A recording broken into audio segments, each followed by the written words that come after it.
এ হয়ে বেশরমা মহিলা, তুমি জাতিকে পাপী করে, তোমার অঙ্গ প্রত্যঙ্গ জাতিকে দেখিয়ে জাতিকে জাহান্নামের দিকে ঠেলে দিয়ে তুমি নিজেকে শিক্ষিত মনে করো না। ভুল হিসাব, তোমার বিদ্যাকে কবর দিতে এসেছি, তুমি মনে রেখো। তোমার মুখ দেখলে পাপ হয়, তোমার হাত দেখলে পাপ হয়, তোমার পা দেখলে পাপ হয়, তোমার শরীর দেখলে পাপ হয়, তোমার চুল দেখলে পাপ হয়, তোমার গোটা দেহটাই হচ্ছে অন্যের জন্য পাপের বস্তু। এই ছেলে, তোমার বাপ তোমার বোনকে দিয়ে জাতিকে পাপী করে তোমার বাপ যেন তাহাজ্জুদ পড়ে জান্নাত কিনতে না চাই, বলে গেলাম তোমাকে। আর তোমার বোনকে বলে গেলাম, তোমার বোনের সাথে আমার অনেক কথা আছে, তোমার সাথে কথা আছে। তুমি এক পায়ে হলে দাঁড়িয়ে থাকো, এক একটা বাক্যকে তুমি মনে করবে 1 কোটি টাকা মূল্য, তাহলে তুমি আজকে কথা মূল্যায়ন করতে পারবে। আবারও বলে যাচ্ছি, তোমার বোন জাতিকে পাপী করে নিজেকে যেন শিক্ষিত মনে না করে। এই ছেলে, তোমার বোন জাতিকে পাপী করে যেন নিজেকে শিক্ষিত মনে না করে। ও শিক্ষিত নয়, ও বন্য, ও বর্বর, ও অসভ্য, ও অশিক্ষিতা। তোমার বোনকে যদি আমি বন্য অশিক্ষিতা প্রমাণ করতে না পারি, আমি জাতির সামনে বক্তব্য দেব না। তোমাকে বক্তব্যের সূচনাতে আর একটা কথা বলে যাচ্ছি, শোনো। আবু হুরায়রা রাদিয়াল্লাহু তাআলা আনহু বলেন, সিনফানি মিন উম্মতি ফিন্নার, আমার উম্মতের 2 শ্রেণীর মানুষ জাহান্নামে যাবে, লা মারাহুমা, আমি তাদের দেখিনি। আবার শোনো সম্মানিত মুরব্বী, একটু দেখুন, আল্লাহ নবী বলছেন আমার 2 শ্রেণীর মানুষ জাহান্নামে যাবে, আমি তাদের দেখিনি। আমার উম্মতের 2 শ্রেণীর মানুষ জাহান্নামে যাবে, আমি তাদের দেখিনি। আমার উম্মতের 2 শ্রেণীর মানুষ জাহান্নামে যাবে, আমি তাদের দেখিনি। তার 1 শ্রেণীর মানুষ তুমি, আর 1 শ্রেণীর মানুষ তোমার বোন। তোমার বাপকে প্রথমে নাকচ করেছি, প্রথমে বলেছি 3 শ্রেণীর মানুষ জান্নাতে যাবে না, মনে আছে কি? 3 শ্রেণীর মানুষ জান্নাতে যাবে না, তার মধ্যে তোমার বাপ আছে। এবার তোমাকে নাকচ করছি, তারপরে তোমার বোনকে নাকচ করার পরে আলোচনা করব। শুনুন, রাসূল সাল্লাল্লাহু আলাইহি ওয়াসাল্লাম বলেন, আমার উম্মতের 1 শ্রেণীর মানুষ হবে মাহম সিয়াতুন, তাদের হাতে থাকবে লাঠি, কাজনাবিল বাকারে, গাভীর লেজের মতো।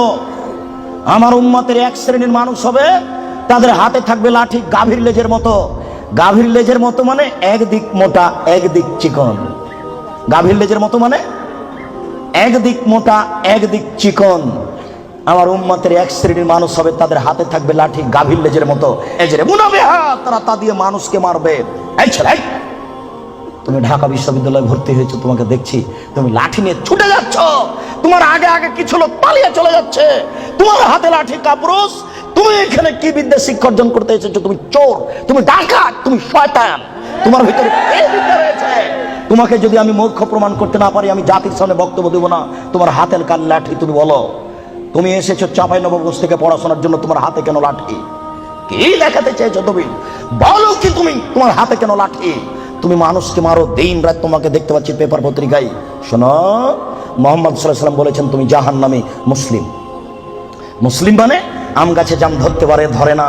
অমাবস্যার রাতে চাঁদ উঠতে পারে, উঠে না। শুয়ের ছিদ্র দিয়ে লাঙ্গলের ফাল ঢুকতে পারে, ঢোকে না।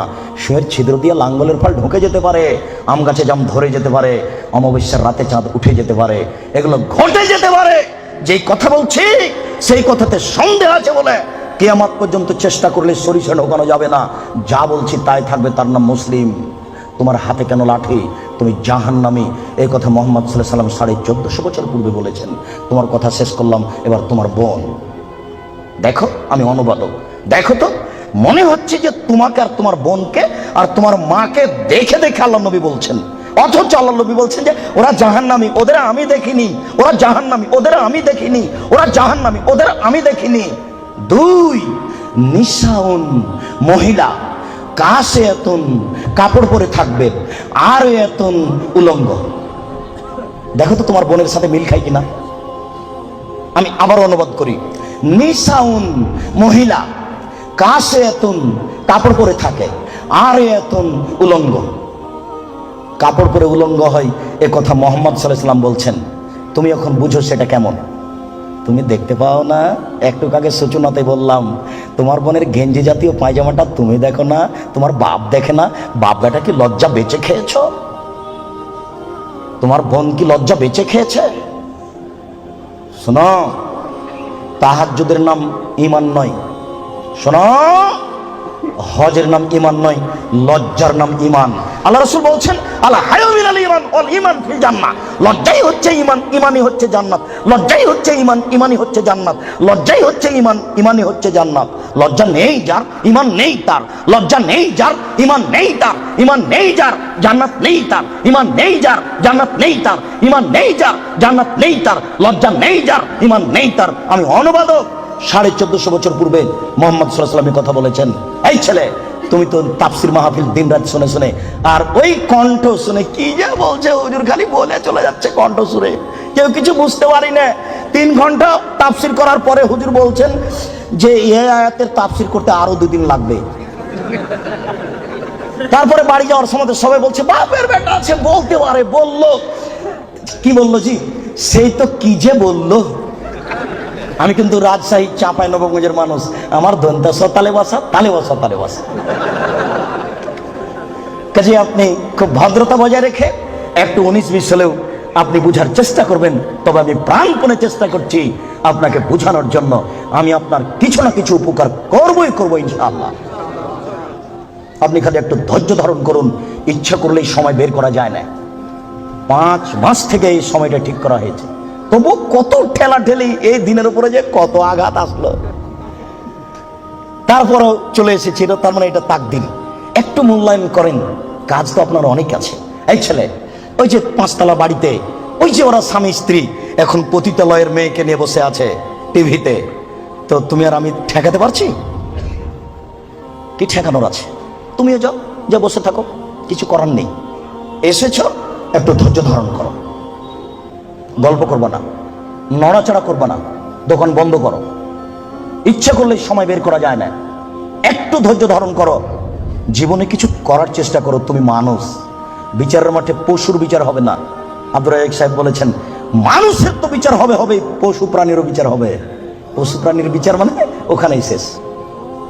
একটা সিংওয়ালা ছাগল যদি একটা অসিংওয়ালা ছাগলকে গুতা মেরে থাকে, তা আল্লাহ রাসূল বলছেন আল্লাহ তাআলা অসিংওয়ালা ছাগলকে সিং দিয়ে বলবেন, এই সেই ছাগল, তোমার সিং দিয়ে দিয়েছি, তুমি এখন গুতা মেরে নেবে। তারপরে বিচার শেষ। তার জাহান্নাম জান্নাত নেই। মানুষের জাহান্নাম জান্নাত আছে। একটু ধৈর্য ধারণ করুন, বোকামির পরিচয় দিয়েন না। ইচ্ছা করলেই সময় বের করা যায় না। আপনি কথাকে মূল্যায়ন করুন। এই ছেলে, কথা শেষ করছি, অংশে তুমি শোনো।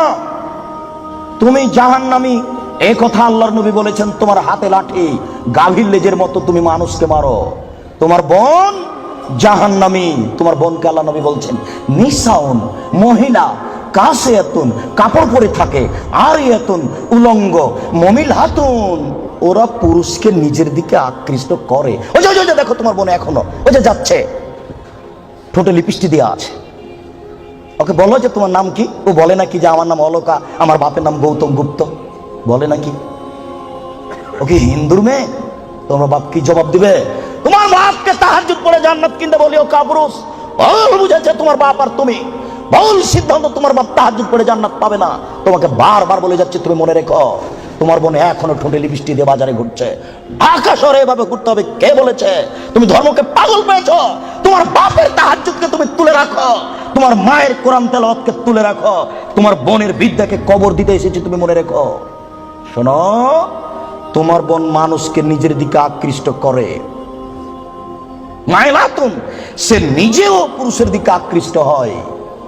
বাড়িতে ছিল, ভালোই ছিল, বাজারে বের হয়েছে বিকাল 3টায়, রাত 9টায় যাবে। হাঁটার সময় কেন জানি কেমন কেমন করে, কেন জানি আনছান আনছান করে। একবার ডান দিকে যায়, একবার বাম দিকে যায়, একবার মাথার চুল নাড়ে, একবার হাত হিলায়, কেন জানি কেমন কেমন করে, কেন জানি আনছান আনছান করে।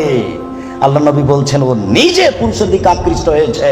লায়াত খোলার জান্নাত, ও জান্নাতে যাবে না, ও জান্নাতে যাবে না, ও তো জান্নাতে যাবে না, যাবেই না। ওয়ালা ইয়াজিদনা রিহা, সে জান্নাতের গন্ধ পাবে না। হাই না রিহা তুজাদু মিন মাসরিয়াতি কাদা ওয়া কাদা। এই জান্নাতের গন্ধ পাওয়া যায় 1 বছরের দূরত্ব পথ থেকে। এটা জান্নাত। এখানে একটা দ্রুতগামী ঘোড়া দৌড়াতে আরম্ভ করেছে। 1 বছর দৌড়িয়ে যত পথ যাবে, ওই পথের মাথাতে যদি কেউ দাঁড়াই, তাহলে ও জান্নাতের গন্ধ পাবে। তোমার বোন জান্নাতে তো যাবে না, যাবে না, জান্নাতের গন্ধও পাবে না।